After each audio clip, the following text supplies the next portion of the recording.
Here is something that almost never appears in success stories, but probably should. Before the business turned around, before the relationship was repaired, before the career finally moved forward, something quieter happened first. Something internal. Something that did not make it into the highlight reel or the polished summary of how things changed. The person stopped interpreting the situation the same way they always had. That is it. No dramatic external event. No sudden access to new resources. No intervention from outside. Just a shift in the specific lens through which the situation was being read. And because the lens changed, the options visible through it changed too. This is not an inspirational claim. It is a documented pattern in how cognitive reframing influences decision-making and behavioral response.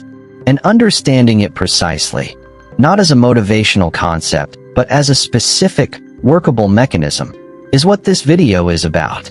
Section 1. The real reason effort alone stops working. There is a particular kind of frustration worth naming directly, because it is so common and so poorly understood. It is the frustration of sustained, genuine effort that is not producing new results, not the frustration of laziness or avoidance. This is different. This is the experience of someone who is genuinely showing up, genuinely working, genuinely trying, and finding that the output simply does not change in proportion to the input. The results plateau. The situation stays static. The same obstacles keep reappearing in slightly different forms. The instinctive response is to do more of what is already being done, or to find a better version of it.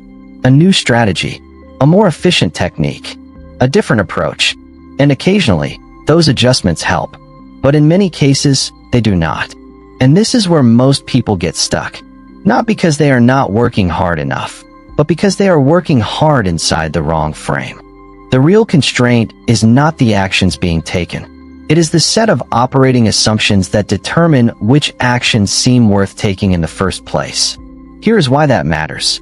Research in cognitive psychology on what is called the framing effect has established that the way a situation is internally represented directly shapes the range of responses a person perceives as available. This is not a soft observation. It has measurable behavioral consequences. Put simply, the frame you are operating from determines what you notice, what you consider, and what you overlook. Not because the overlooked options do not exist, but because the active frame does not route attention toward them. Think of it like a filter on a camera. The filter does not change the scene. It changes what the camera picks up from the scene. A different filter, same scene, completely different image. When that internal filter is set incorrectly for the actual problem, sustained effort within it produces diminishing returns.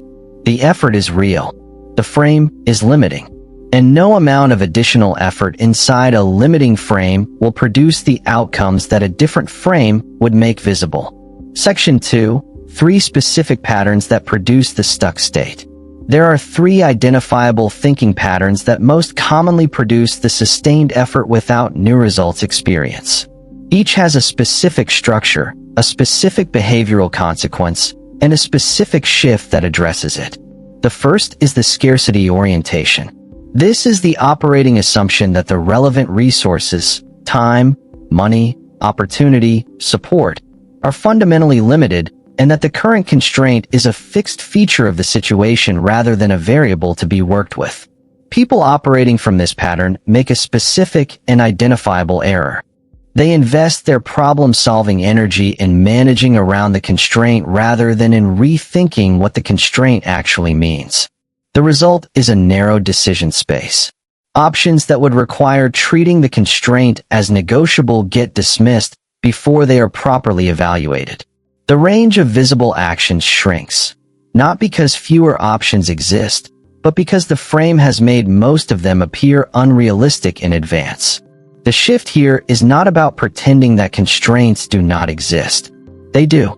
The shift is toward treating the constraint as a design parameter rather than a fixed wall, asking not whether the constraint can be removed, but how specifically the available resources could be applied differently than they currently are. The second pattern is the fixed capability assumption. This is the embedded belief, often not consciously held, that the relevant abilities for a given challenge are largely determined rather than developable. When this pattern is active, difficulty gets interpreted as diagnostic information about the person rather than as normal feedback about the learning process. And here is where it gets costly. People operating from this pattern tend to reduce effort at exactly the point where sustained effort would begin to produce compounding returns. They exit the development process during the phase that research on skill acquisition consistently identifies as the most productive, not because development is not occurring, but because the difficulty of that phase is being misread as evidence of a fixed ceiling. The shift is toward recognizing that difficulty is not a verdict.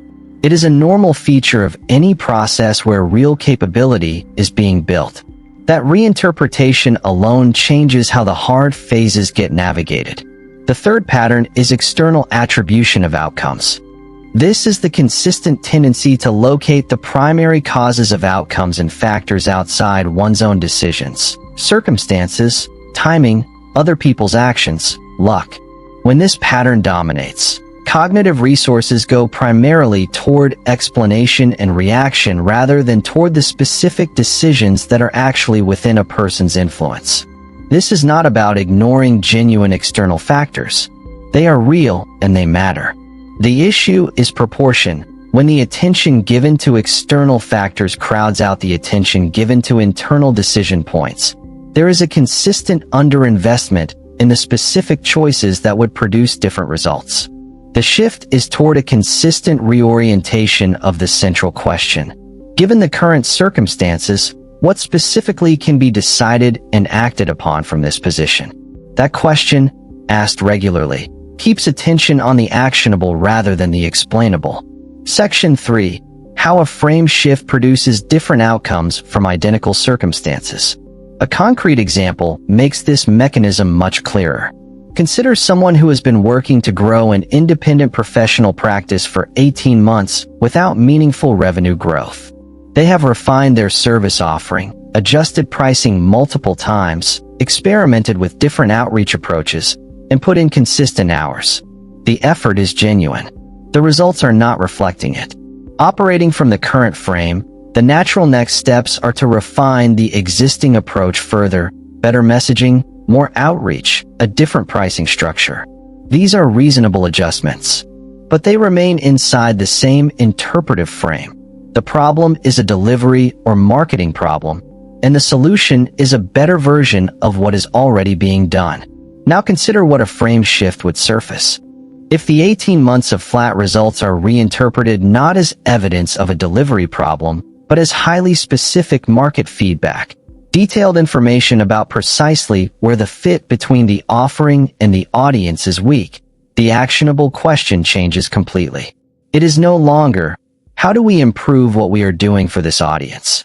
It becomes, what does this specific feedback tell us about where a stronger fit might exist, and what would it look like to test that hypothesis specifically and inexpensively? Same external facts, same circumstances, completely different set of responses. Different questions generate different data. Different data informs different decisions. Different decisions produce different outcomes. And the only thing that changed was the interpretive frame applied to the same situation. This is the mechanism, and it operates across every domain where the stuck pattern appears, not just in business, but in personal decisions, career development, relationships, and long-term planning. Section 4. The three-step practice for making the shift deliberate. A frame shift is not a single moment of inspiration that happens on its own. It is a repeatable cognitive practice, one that becomes more reliable and more natural with consistent application.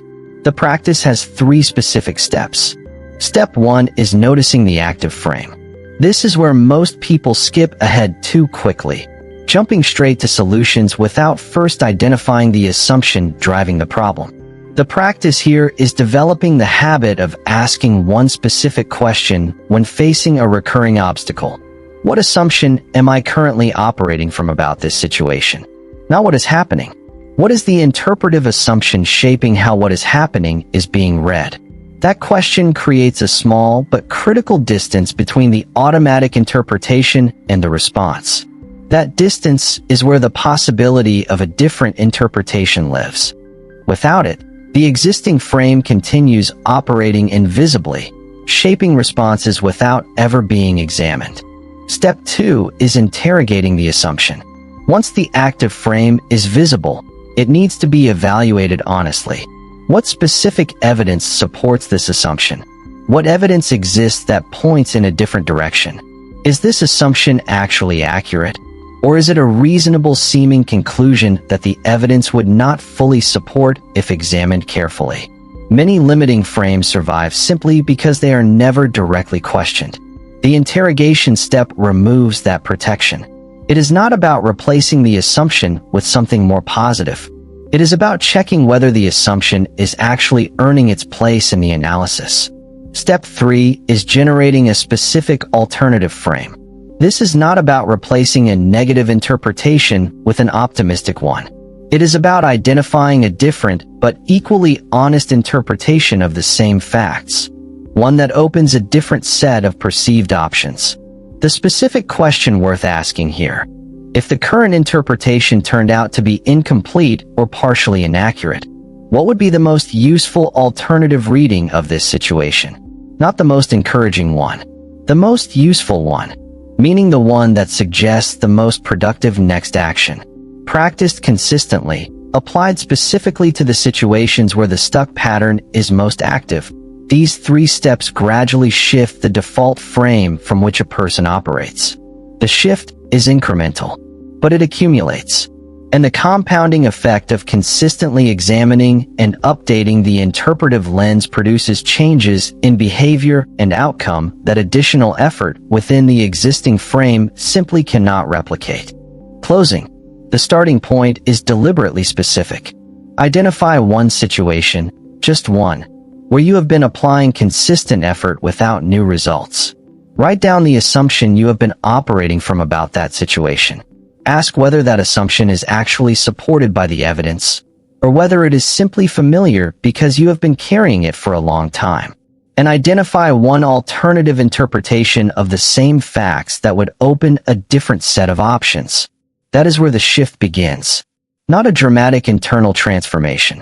A specific cognitive practice applied to a specific stuck situation that gradually changes what is visible, and therefore what is possible.